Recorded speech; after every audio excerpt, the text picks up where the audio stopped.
wani wanda har yau ba a san ko wane ne ba, wanda yake amfani da suna Satoshi Nakamoto.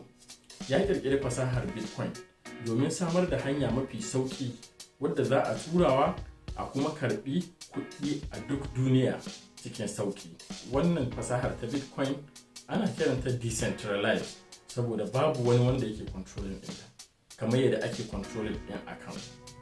A lokacin da aka fara trading ɗin shi, kwatankwacin darajar shi bata kai kimanin naira 1 ba. Amma a wannan lokacin da muke ɗaukar wannan bidiyon, darajar Bitcoin kwara ɗaya yana daidai da naira miliyan 27 a kuɗin naira. Wannan shi zai tabbatar muku irin ribar da ake samu a wannan harkar ta cryptocurrency. To, a daidai wannan lokacin da nake ɗaukar wannan bidiyo, akwai coin kimanin 13,243 waɗanda kuna iya trading ɗinsu, ma'ana kuna iya sayan su kuma ku saida. To ta yaya ne za ku iya saye da kuma sayarwa na waɗannan coins ɗin da suke a faɗin duniya? Hanyar ita ce ta yin amfani da exchanges, ma'ana kamfanunnuka waɗanda suka shahara wurin haɗa mai saye da kuma mai saisuwa waɗannan coins ɗin. A daidai lokacin da muke ɗaukar wannan bidiyo, akwai kimanin exchanges 442 a faɗin duniya. So duk da adadin nan nasu, akwai manya waɗanda suka fi shahara kamar su Binance, KuCoin, Crypto.com, Coinbase da dai sauransu.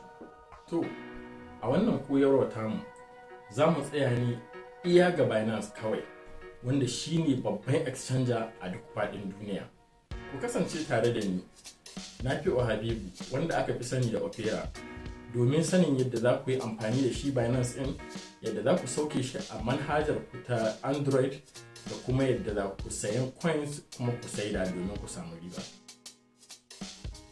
Idan za ku saukar da application na Binance a wayoyinku, abinda za ku yi shine za ku buɗe Play Store, sai ku yi searching ɗin Binance. Ganin ya fito Binance buy Bitcoin cryptocurrency securely. Sai ku yi installing ɗin application ɗin.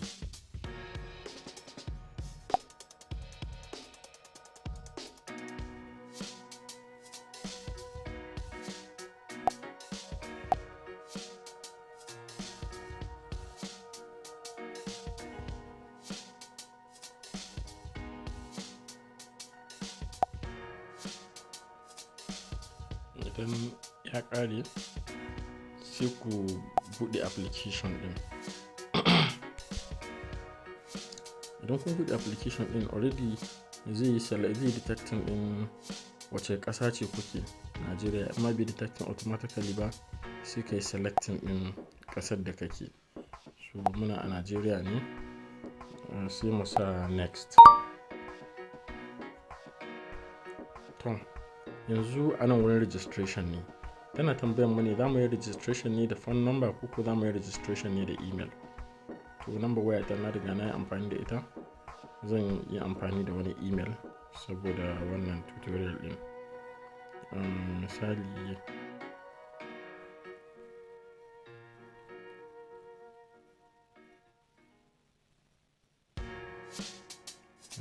habibu@gmail.com.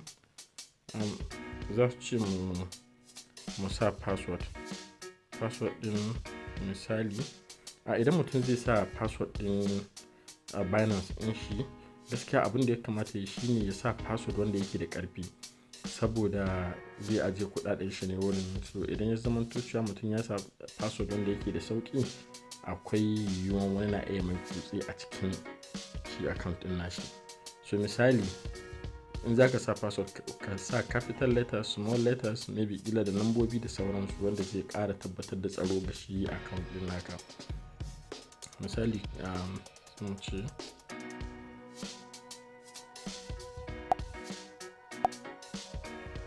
to bayan ka sa password din, sai ka danna wannan arrow, alamar cewa ka sa information inda ake bukata kenan. Then wannan security verification ne, zaka jawo wannan slide din, zaka jawo shi ya zo daidai inda dan wannan nashi, sai ka sake shi. so sun ce sun tura mana verification code a cikin email address din. Yanzu zan koma cikin email address din sai in ga wannan verification code din. Bayani ya shigo, confirm your registration, sai in yi copy din shi saboda ya yi sauki. Sai in dawo nan, sai kai paste sai ka sa submit.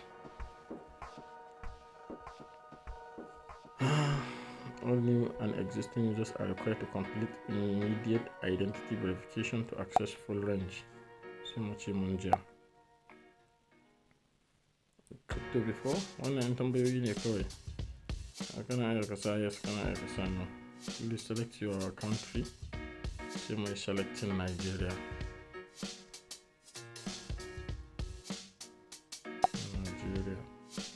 Then say continue. What kind of fiat currency do you use to buy crypto? To ga shi sun mana selecting NGN Nigerian currency kenan, sai mu bar shi akan haka nan. Sai mu ce next. To ga shi sun riga sun yi congratulation din mu, account din mu ya riga ya bude. So yanzu step na biyu abinda zai rage mana shine ta yaya mutum zai yi verify din account din nashi. So za mu yi wannan a next video na.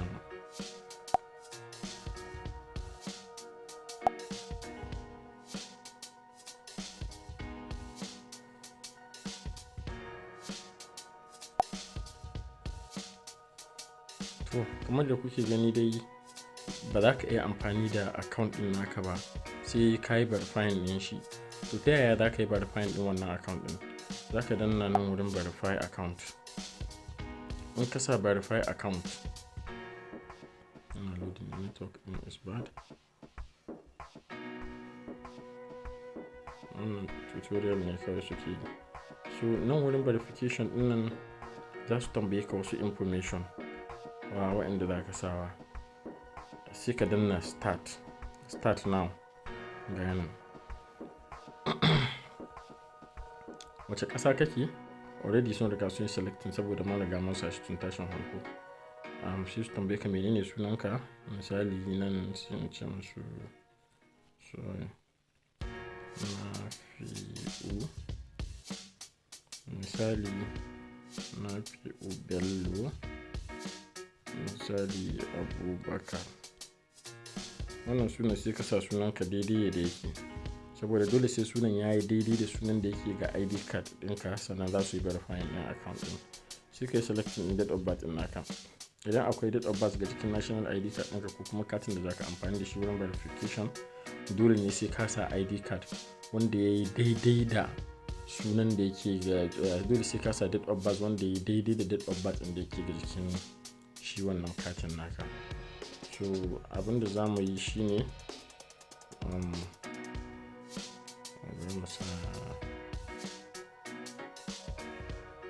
misali za ka sa information ɗinka daidai. Nan ba zan sa information ina daidai ba saboda video ne ban san iya inda zai kaiwa ba.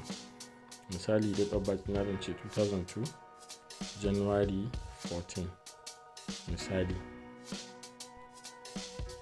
So shikenan bayan ka danna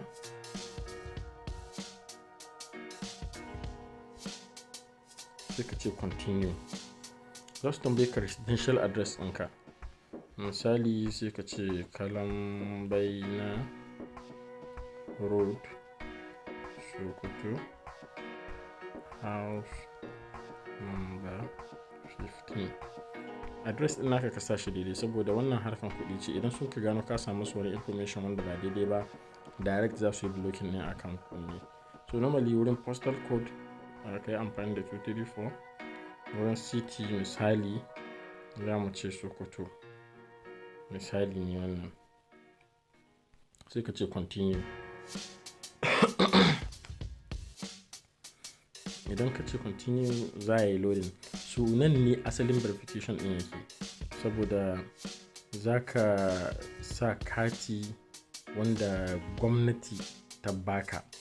That is government issue card.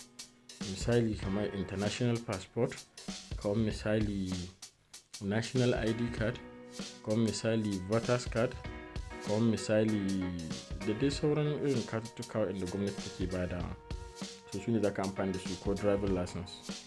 So duka na yi amfani da su. Misali sai mu ce to bari mu sa government issue card, ko misali za mu yi amfani da national ID card ɗin mu ne. So za su ce ka ɗauki front and back na document ɗin naka. Sai ka danna front document, sai ka ɗauki front ɗin nashi daidai.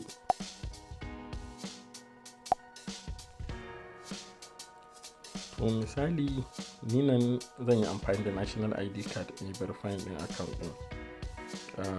Sai ka danna wurin national ID card. In kana da katin da kake da shi wanda a plastic, kuma irin national ID card in plastic ne, kana iya kai amfani da shi.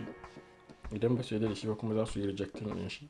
So ina da international passport, nasa passport. Sai ka danna next, then sai ka ce take photo. Application ɗin yana da permission ne.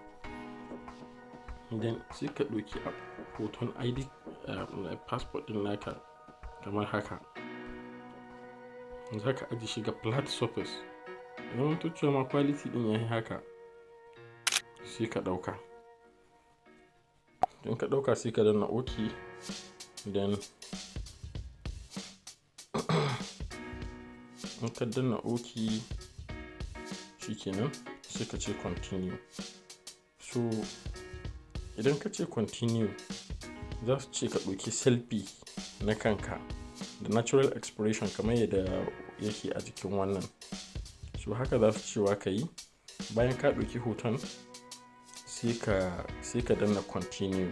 Shikenan sai ka bar fine ɗin account ɗinka. Za ka ji suna ce ma ka buɗe bakinka, ka kulle idanunka, ka buɗe idanunka, menene duk abin da mashin ɗin ya gaya maka, sai ka yi haka nan.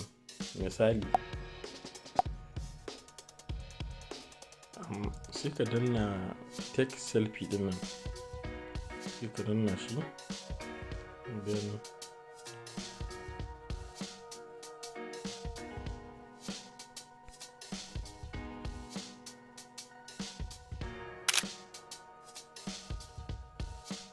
take photo. Yes. So hoton yana uploading. Sai mu ce next, continue. So yanzu za a yi verification na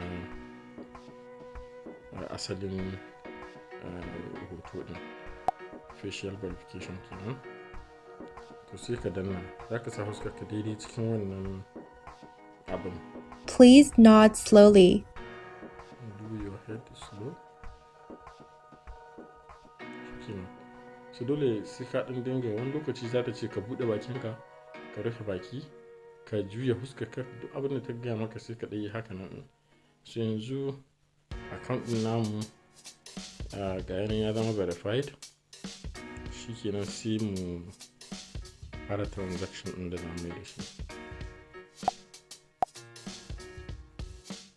So idan ka danna nan wurin menu ɗin nan, za ka ga application ɗinka na verification is under review. So sometimes yan kwanaki kawai yake ɗauka, sometimes kuma yan mintuttuka kawai yake ɗauka.